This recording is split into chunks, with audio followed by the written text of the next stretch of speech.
Hey guys, guess what? We're going to be talking about a potentially exciting offseason.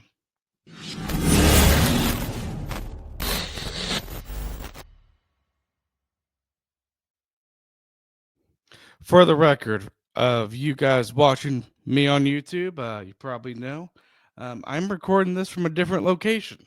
In fact, I'm recording this episode out of state. Uh, Probably part of the reason why my voice probably isn't the best right now. I had to. All my relatives live in Arkansas. Shout out to my relatives who sometimes listen on my episodes, but I'm in Arkansas because I had a funeral. In fact, that was earlier today. So if there are times in this episode where I might sound a little bit emotionally drained, that's why. But still, I'm bringing you guys an episode, and yeah, this episode is going to be a introduction about talking about the off season. It's going to be fun. It's going to be enjoyable, and I'm really excited to start it. Again, it's like an introduction to the offseason. Next week, I'm start on end of season grades with the players.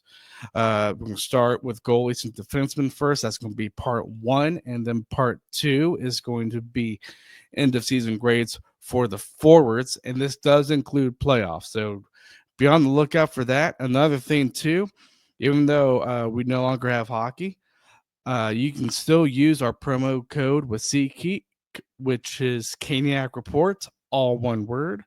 And you can use that at any local venue that uses SeatGeek, of course. So it's a very good opportunity to get a discount off of tickets. You get $20 off the promo code. So it is a great deal. You can use that at a comedy show, a live concert. So again, very, very good deal. Another thing too is we have a link for donations. So if you feel like you want to donate, there is a link to that in both our YouTube descriptions and wherever you listen to us on our podcast, whether it's Apple or Spotify. So yeah, we're going to delve right into this 30, 45-minute episode, and we're going to talk about things around the league. And there's a lot of things happening, which is fun because we know coming up later this month is the entry draft, and then July 1st is obviously free agency. So one thing I do want to talk about is Barkov. He won the Selke and King Clancy Trophy. The Selke Trophy honestly doesn't really surprise me. I do think Barkov is a very, very good forward. He's one of the best defensive forwards in the game. And by being a good defensive forward, he also gets lots of points too. So I understand him winning the Selke Trophy, and I'll say a little bit of the King Clancy award because Barkov is just that good of a player. Interestingly enough, if you guys did not know, they did release the vote counts for the Selke Trophy. I don't know if they did for the King Clancy Award, but they did do it for the Selke Trophy. And I believe there was quite a few Hurricane players.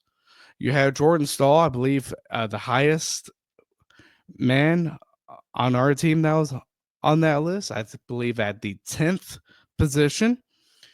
And I believe he had Seth Jarvis just a few positions under him. So, I mean, Hurricanes are known to having very good defensive forwards. Doesn't surprise me, obviously, with Brandon Moore's system. But congrats to Barkov, obviously, for winning the Selke Trophy. Another thing, too, shifting gears to Colorado here, they're going to be extending Brock Besser, or sorry, not Brock Besser. I wrote that down wrong. Brock Nelson. So I have the first name right, not the last name. Brock Nelson to a 3-year, $7.5 million contract. Now, that's going to come into question. And there's already trade rumors circling here around Colorado with former Hurricane and Martin Necas. Necas could be traded. I don't know if he is, but I think it's a possibility.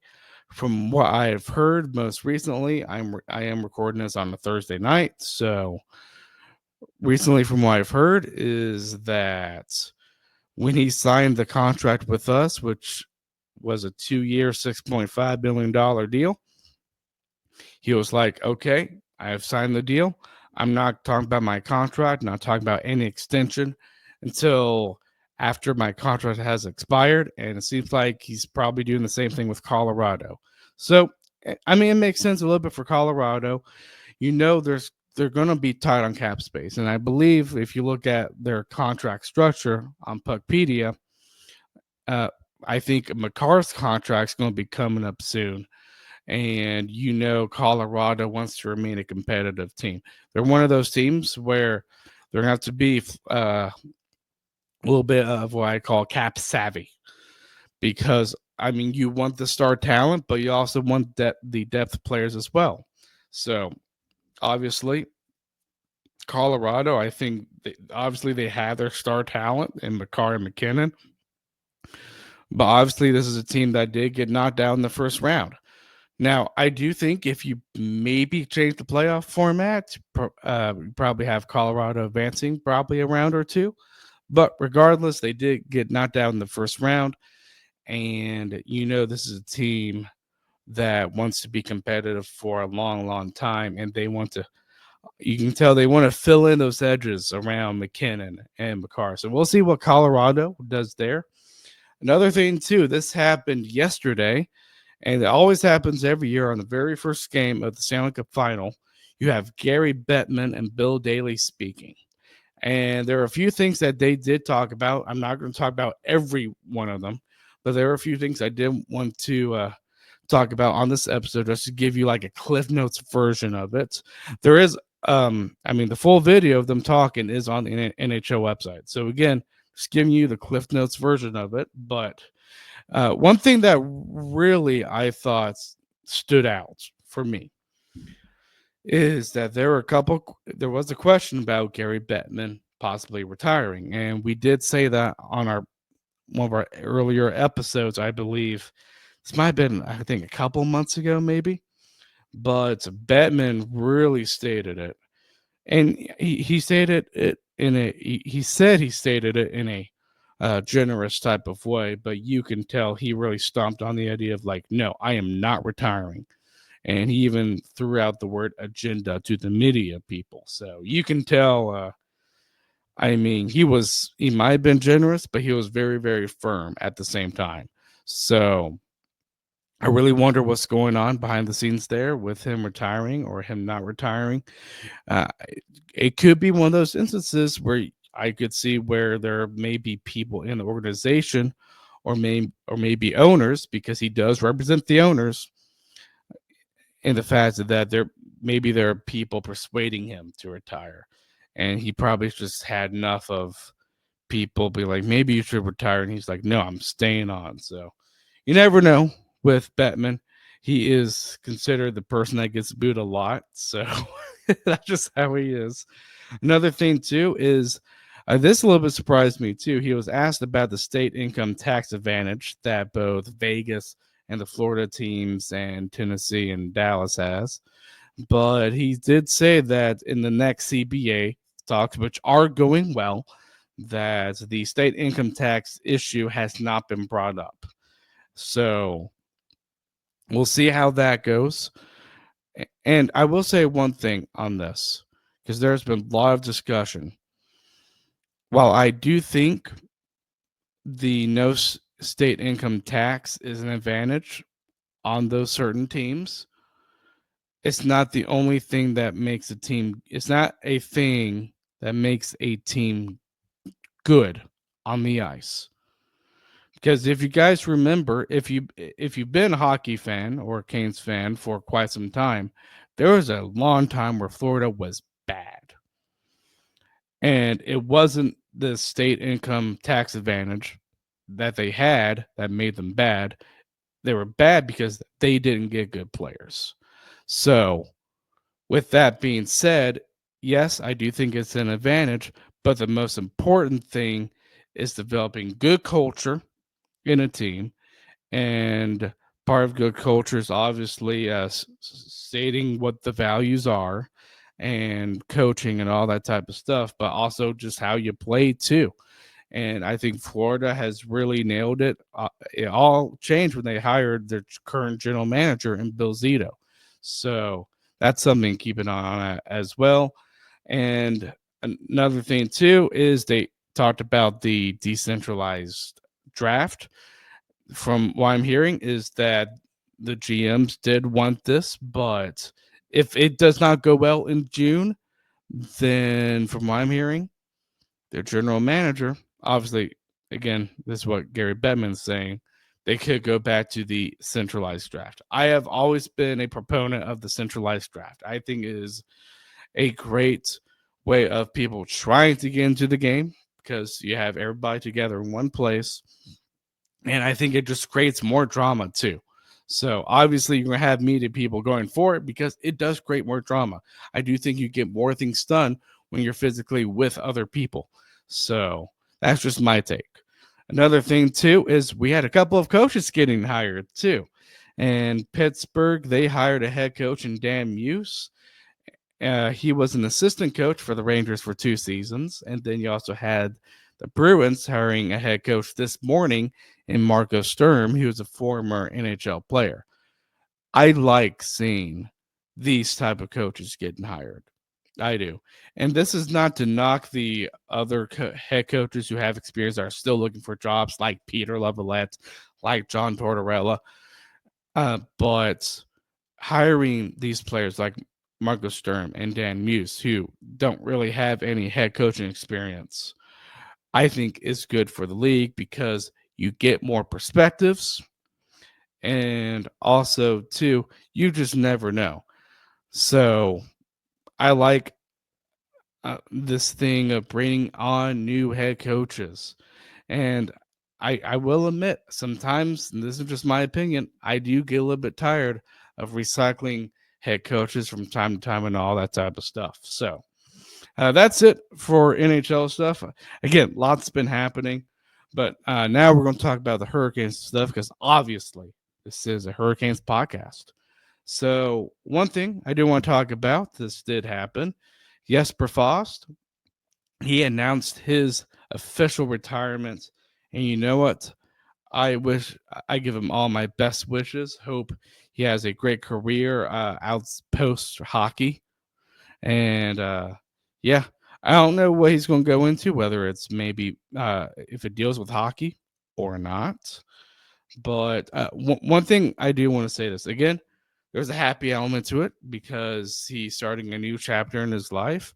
And even though it can be scary starting a new chapter, I mean, I commend people, whether you're a hockey player or not, if you're starting a new chapter in your life, I mean, you know it's going to be a little bit scary, but I commend people for doing that because it is a bold step. But at the same time, I think there's a sad element to this too because I think us Canes fans know how he had to kind of retire in a way because if you remember this, it wasn't this past season, but it was last season. Sorry, I would say one season ago, where it was in the very last game against Columbus, and Jesper Fast took a huge hit, and it turns out that was a career-ending hit. He didn't play after that, so there is a sad element to the fact of that. You know, he probably didn't want to be put in that position. And I really do feel bad for him because if he had not gotten hurt with his neck there, I do think he still would have continued hockey. But you can tell from this retirement thing and just from him wearing a neck brace and all that type of stuff, like I feel for the guy because this it was a decision that was heavily considered with his neck injury, and I just hate it for him. So another thing too, a couple things actually. One, players had their exit interviews. Nothing shocking, and I would say this: nothing really shocking from Brendan Moore and Tulsky in their press conference because most of what they answer when it comes to questions being presented to them, they always try to give the safe answers. And the only thing I would say, and I thought there were a couple things, honestly, one from the players' meeting and the other from the head coaches and GM meeting, is that Jarvis did mess up his shoulder again. So I do think that is somewhat newsworthy, but he did bring up the fact that he doesn't want to do surgery this offseason because it could hurt his eligibility for the Olympics next year. And I understand that. I mean, a player wanting to represent his country, that's very, very valuable to a player. Like, and I honestly, I want to see that. I want to see a player that's proud of his country. And you know what? I understand why Jarvis wants to do this. He's still a young guy, so let's say he does Olympics and then he does the surgery after that or a year after that. I'm fine with that. He's very young, so I'm all for Jarvis. And honestly, that's his decision. That's not my decision. It's not anybody else's. It's his decision, and Tulsky obviously reiterated that in the press conference. One thing I do want to say about the press conference between Brindamore and Tulsky, you could tell that Rod Brindamore really, really loves Brent Burns. And one thing I will say about Brent Burns, I think he's one of those players who he did have his struggles this season. But at the same time, I mean, obviously he's a veteran player. I think he knows he's probably wasn't playing that good. So I think he transformed his game. Obviously, you knew his offensive production was gone. But at the same time, I think what he tried to do is that Burns tried to transform his game into be more of a defensive type of role. So, and there are stats that back that up. He has been pretty good on the penalty killing side of things and all that type of stuff. Now, if it was up to me as the GM, I love Brent Burns. And I think as a person, he is great. I could have a 3-hour conversation with Brent Burns. That's how much I think him as a person is probably very fascinating to talk about. But at the same time, the guy is 40 years old. And there's going to be that question, when is Father Time going to catch up to this guy? Now, he is incredibly fit. He really is. So I don't want to discount that. But it's just one of those things where uncertainty can hit you and you just don't know if Father Time does catch up to him. Is this going to be like a slow decline, or is this going to be like him falling off a cliff in his production? So I'm sure that's probably what's entering Tulsky's mind. The fact that this 40-year-old guy, probably, I think almost probably everybody agrees he probably shouldn't be playing with Slavin next year if he was signed. Probably be playing more on a third pairing type of role. But again, I think if you look at this roster, and I am going to talk about this roster, I do think there's an argument to be made where he might not fit. Just might not. And the reason why I say that is, and I'm just asking you guys, do you want a pair of Gossespierre and Burns? Do you? And I don't think everybody is going to agree in that statement. I think there are going to be some fans that hear that and be like, I wouldn't mind that. But I think there are also going to be fans, and I think there's probably going to be a majority of you that are probably going to say, I don't really like that. And to be honest, I'm probably am a little bit on the side of you with that because, again, I mean, listen, I think Gossespierre is a great skater. I do think Burns has lost a few steps in his skating ability, but he's still very good. But it is one of those things where, is that really a good third pair? So, and I think that's the question of loyalty versus building a good team. Because I do think if you have too much loyalty to a player, you might not have a good team. But if you don't have any loyalty to a player, he might not have a good team either. So I think there's a balance to that. So we'll see how the Hurricanes do. But now, again, I'm going to talk about the offseason. But before we do, I'm going to get to a sponsor. The fastest game on ice just hits another gear. Welcome to the Stanley Cup playoffs, where legends are made and every shift could turn the tide. And now with DraftKings Sportsbook, an official sports betting partner of the NHL, you can take every slap shot, breakaway, and overtime thriller to the next level. New to betting on the Stanley Cup playoffs? You're in for an exciting time. Getting started is a breeze. Fire up the DraftKings Sportsbook app, pick your team to win, lock in your wager, and you're off to the races. It's fast, simple, and puts you right in the middle of the action. Here's the kicker. New customers who bet just $5 will score $300 in bonus bets if their wager hits. That's right. Turn $5 into a playoff payout. Download the DraftKings Sportsbook app now and use promo code THPN. That's promo code THPN to unlock $300 in bonus bets when your $5 bet wins. Only on DraftKings Sportsbook, the crown is yours. Gambling problem? Call 1-800-GAMBLER. In New York, call 877-8-HOPE-NY or text HOPE-NY 467-369. In Connecticut, help is available for problem gambling. Call 888-789-7777 or visit ccpg.org. Please play responsibly. On behalf of Blue Hill Casino and Resort in Kansas, 21 plus age and eligibility varies by jurisdiction. Void in Ontario. Bet must win to receive reward. Bonus bets expire 168 hours after issuance. For additional terms and responsible gaming resources, see dkng.co/audio. Copyright 2025 NHL. Okay, so again, this is like an overview of the off season. I'll get more into detail in certain aspects of this overview, probably in later episodes. Again, I am going to be talking about the roster.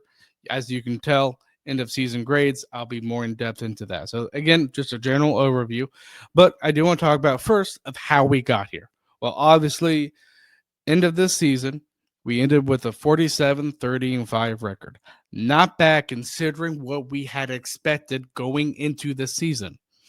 I think all of us probably expected this was going to be a down season with all of the offseason roster changes we had this past year. But you know what? This team ended up in the top 3 in the Metro Division and went on to the Eastern Conference Finals. I consider that a win and a success. I might do an episode. I think I might have one planned. I think it's probably going to be in July, but I might have an episode delve into more of how this past season was a success. But I'm just saying right now, end of this season, I thought we ended pretty good. We were 4th place in the Eastern Conference, too, and we were 10th place in the league. And we obviously, once we hit the playoffs, we won 5 games against New Jersey. We won in 5 games against Washington. And then we lost in 5 games against Florida. So I do consider this season, and I would say the playoffs as well, as a success. And I would even argue, listen, if we had gotten swept by Florida, I still probably would have said the season was, I would say, probably moderately successful. I wouldn't say it was a success that I'm saying right now, but I would have said, okay, somewhat of a success. Because, again, we weren't expecting this team to make it this far. But if they did get swept against Florida, that was kind of my mindset. And I even said, I believe, multiple times in past episodes that I always thought this team was a team, well, you know what? The whole Rantanen drama and everything, this is probably a team that is probably a second round team at best. But they did prove me wrong, and they were able to win a game against Florida. Honestly, I think that win could be huge for this team. Now, I know they lost in game 5. They were up 2-0 at one point. I hated how they lost, but I mean, if I was a part of that Hurricanes team, listen, I'd be like, listen, losing against Florida sucks. It's unacceptable. But you know what? We were able to get a win. So there's some hope to build off of. It's not like you got swept and be like, oh, I just don't know if we're better than this team. And I do, again, I talked a lot about this in the last episode. So if you haven't listened to the last episode, which I recapped to game 5, I talked a lot about that. But I mean, this is a team that, I mean, I hated the fact that they did lose to Florida, but they were able to get a win against Florida. There's some that win I think you can build off of, potentially heading into the next season. And who knows? Maybe that win can. I hope they don't verse Florida again if they do make it into the playoffs, which I do think they will. But who knows? Maybe that one win will kind of help them get over that hump against Florida. And as you guys can probably tell, if you've been with this team ever since Tom Dundon purchased it, there's always been that sort of devil against the Hurricanes. First, it was Boston. And I believe it was kind of against the Rangers at one point. But regardless, you can tell it was mainly Boston, and now you can tell Florida is kind of the main enemy now against Carolina. So, yeah, that's where we are at heading into the offseason. But this offseason is going to be fun. According to Puckpedia, we have $28.4 million in cap space. And for those of you who don't know anything about like cap space and all the capology type of terms, that's basically the amount of money a team can spend on players. And just so you guys know, Connor McDavid, who is one of the most most expensive players in the whole league. I'm going to look this up now because I don't know exact. The contract that he is on right now. Well, actually, no, I'll go to Leon Draisaitl because I think this is a better example of this. But Draisaitl got a $14 million contract. Now, that is half of the current cap space that we have, but that just shows how dynamic and how good this team possibly can be heading into the next season. Because with Draisaitl being arguably one of the best players in the league, now I don't think he's better than McDavid, but he's up there, I think, in that McDavid type of category. Him getting half of the cap space that we have, if we can spend it smartly, which I do think we will do, I really do think this could be a very dangerous team heading into next season. Another thing, too, I do want to talk about is draft picks. Now, obviously, this is not a rebuilding team. This is a team that is aiming to win now.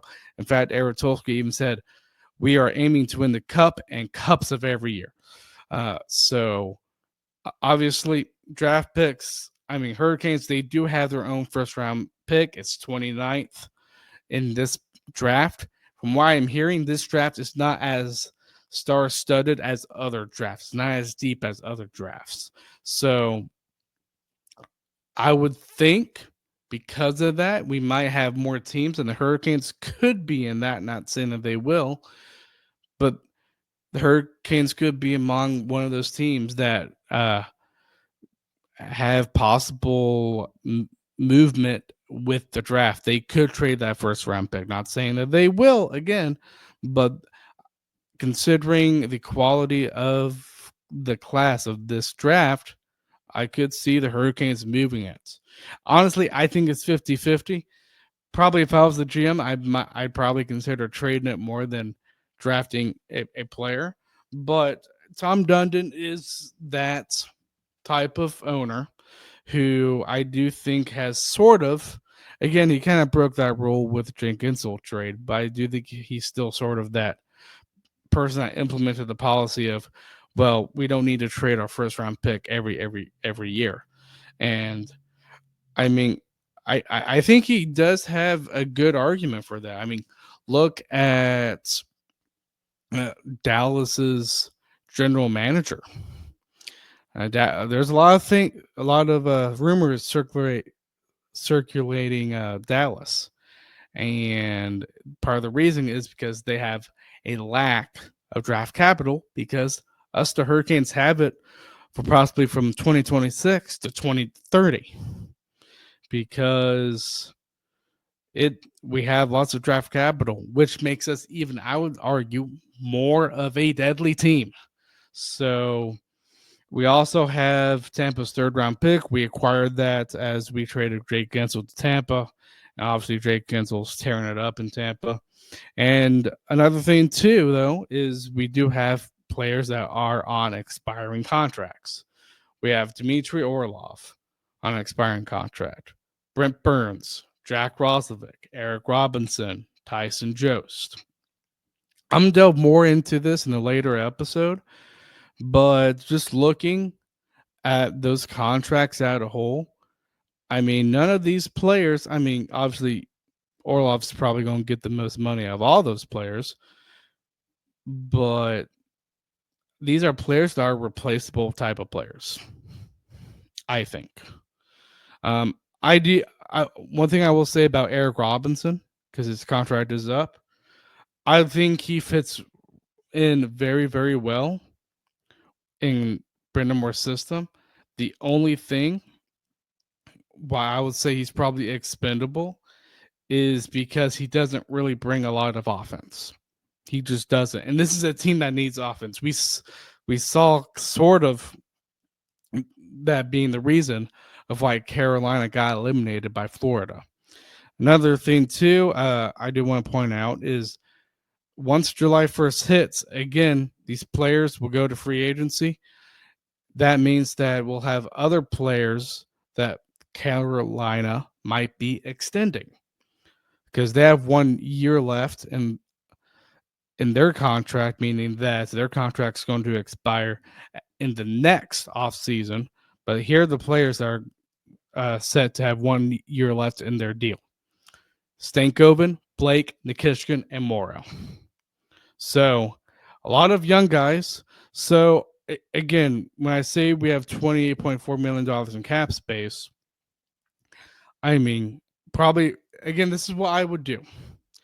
I wouldn't spend all of it considering these players that are going to be, their contract are going to be expiring next offseason, but I'd probably save around 5 to 6, probably around, I wouldn't say 5 to 6. I'd say probably just a few $1,000,000 left because you're going to have to probably have some big paydays in a few of these guys. Like Stankoven, there's going to be big payday there.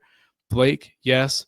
Nikishkin, I think that's going to be more of an interesting contract just because of the fact that, I mean, he was put into the fire in the playoffs. I do think he's going to get better, but the question is, how good is he going to get in 1 year? I do still think his potential is a top D on a team. I think his potential is a top 2 defenseman, but the question is he going to hit that at the end of this year? We don't know. I do think he will, but is he going to hit that at the end of this year? I think that's the question. So, Nikishin, he might get a lot of money, but he also could get maybe a bridge deal as well. We'll see how that does. I could see Tulsky throwing a KK type of contract at Nikishkin, even though that contract has been working out. The reason why, or I would say part of the reason why, Dundon and Tulsky gave KK, well, Waddell was the GM at the time as well, but part of the reason why they gave that type of contract to KK was because they're like, well, he's not a $4 million type of dollar yet, but we're going to give it to him because we think it's going to be a bargain later. So they could do that to Nikishkin, but not saying that they will. Obviously, you have Scott Morrow. Honestly, this is just my opinion. I could see Morrow getting traded just because of how the DNA is in terms of our defensemen on our current roster right now. And that's where I'm going to get to next. Obviously, first line is, well, I am going to label first line Svetch, Aho, Jarvis. But at the same time, these are players currently in our contract, and this is not gospel. It's not like, oh, I know these are the lines that are going to happen, but it's just me showing kind of where the roster is at in terms of the lineup. Svetch, Aho, Jarvis, and then you have KK, Stankoven, Jankowski, Taylor Hall, Martinuk, Stahl, and Carrier. Those are the current players on the roster. I mean, I have KK as the second line center right now. I do. Well, I'll talk about KK here in just a minute. But Stankoven, I do think is going to be a top six player. He's going to be getting top 6 minutes, so I do think he's going to be at least on the second line. You have Taylor Hall, who I mean Hall.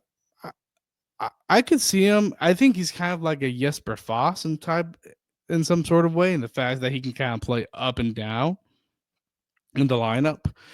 But I mean, with Hall at his current age, I mean, obviously he's not going to produce first line points. So I kind of put Hall like on the third scoring line with Jankowski.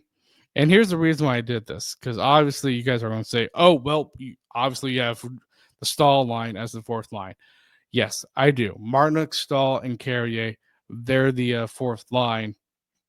And the reason why I have that is I think Carolina, a huge need, and I'll go ahead and talk about this because that's my next thing.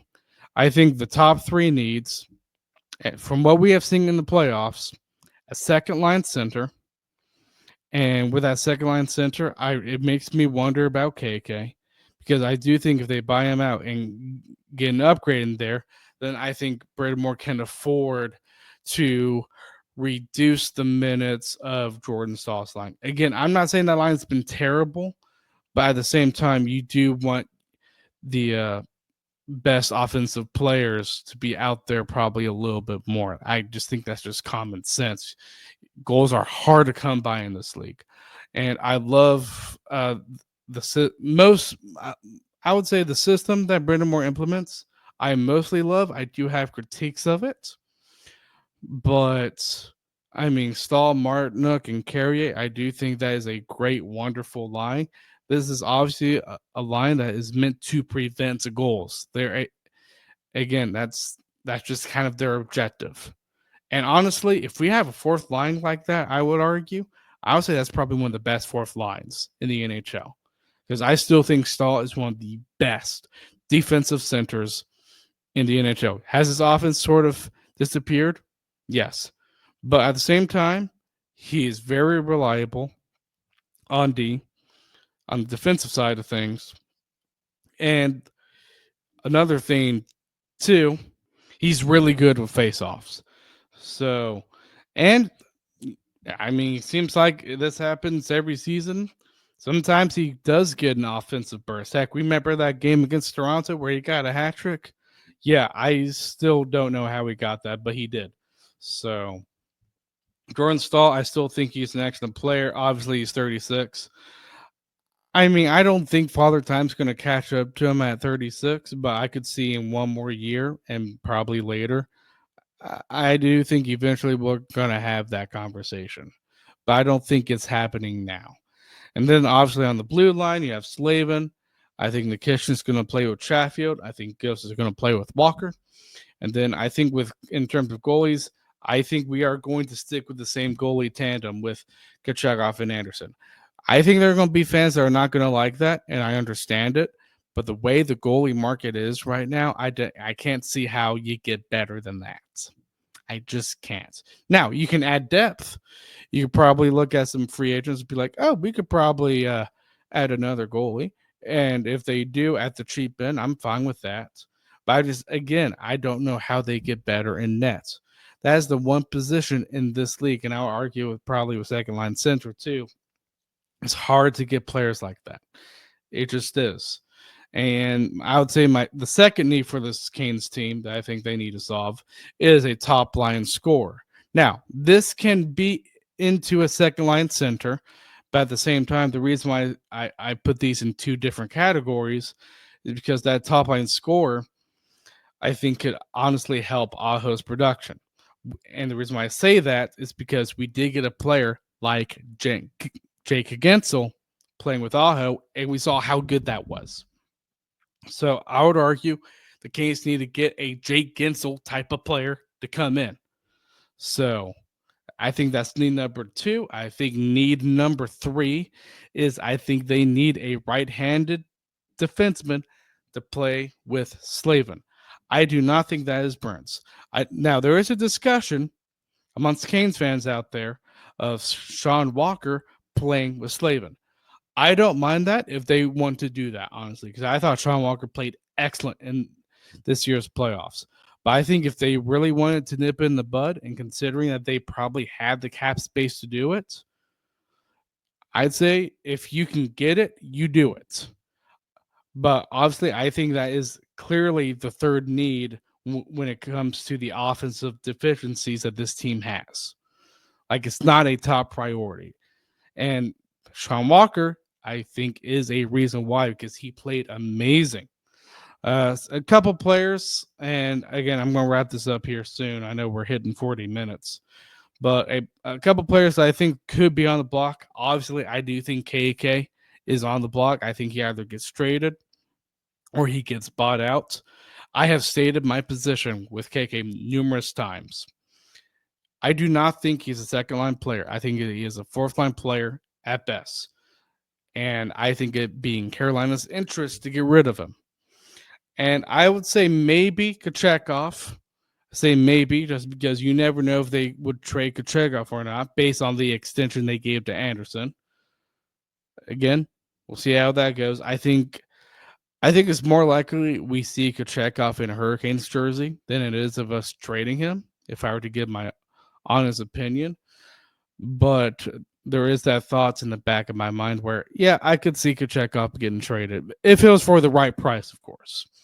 And then to me, I put one player as a player that could possibly be extended, and that is Logan Stankoven. Now, I think you could put Jackson Blake in that category too, but I think after the playoffs that we have seen, I think Stankoven is more of a priority than Blake, because Stankoven has a little bit more of a tenacity, and I would say he can shoot the puck better than Blake. I think Blake has other strengths too that Stankoven doesn't have, but I would say Stankoven, listen, be proactive. Once July 1st hits, I think one of their top assignments, along with getting offensive talent, is to extend Logan Stankoven. If you can extend Anderson in the playoffs, I don't want to hear this thing of, well, we can't extend Logan Stankoven. Yes, you can. You're going to have the cap space. So that's pretty much it for this episode. The vibe check heading into this offseason is obviously a lot more positive than it was last offseason, because it was just dreadful, wasn't good. And yeah, so that's it for this episode. And remember too, that if you do like this episode, please hit like and subscribe if you're watching us on YouTube, and hit that notification bell so you never miss another episode. And please leave a rating and a review if you're listening to us through Apple or Spotify. And yeah, great episode. Again, I will get to end of season grades next week. It's going to be fun. So I will see you guys next Monday.